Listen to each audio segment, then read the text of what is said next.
Let's talk about something no one ever wants to think about, but we have to. That first minute of a workplace fire.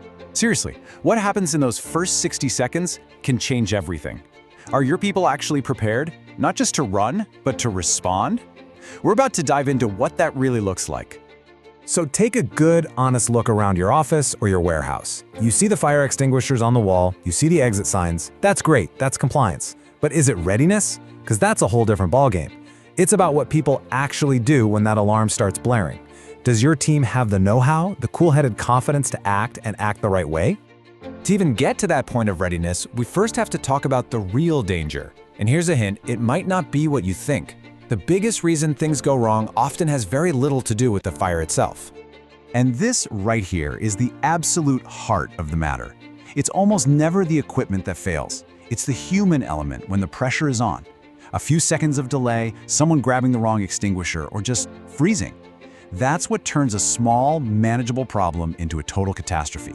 The best gear in the world means nothing if nobody knows how to use it. And when things do go wrong, the stakes couldn't be higher. We are talking about the safety of your coworkers, your friends. We're talking about massive damage to your property and your business just stopping.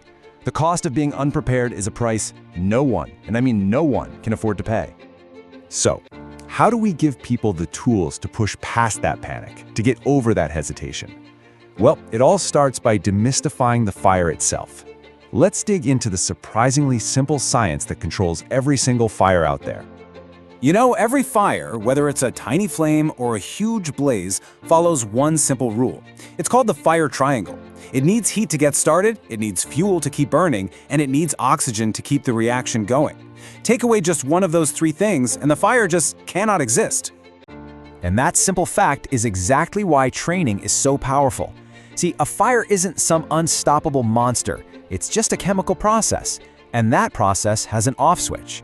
Knowing how to break that triangle, how to cool it, starve it, or smother it, that's the key. That knowledge is what turns a panicked bystander into a capable first responder. So, how do we get that knowledge, that confidence, into your team's hands? Well, that's exactly what this training program is all about. It is the bridge that takes people from panic to performance. I mean, just look at this comparison. On the left, you've got the untrained response. It's all hesitation, it's guesswork, it's dangerous.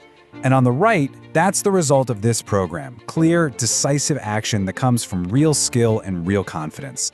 It's not just a small tweak, it's a total game changer. We built this training around some really clear goals. Yeah, we want to raise awareness and teach prevention for sure, but look at those last 2 points. Developing confidence and preparing you to respond calmly. That's the real magic right there. That's our ultimate goal. Let's pull back the curtain a little and show you how we do it. It's a carefully planned 2-day journey that first builds up your knowledge and then turns it into real-world skill. Okay, so day 1 is all about building your mental toolkit. We're going to cover the science, we'll teach you how to spot different kinds of fires because they're not all the same, and we'll walk through the strategy behind emergency plans. This is the foundation everything else is built on. Then comes day 2, and this is where it gets real. This is not a lecture. It is a hands-on workshop. You will actually be handling fire extinguishers. You're going to face live, but totally controlled, fire situations. This is where you build the muscle memory and the genuine confidence that you can only get by actually doing it. A huge part of this training is mastering this incredibly simple 4-step action plan. 4 clear steps that just cut through all the confusion.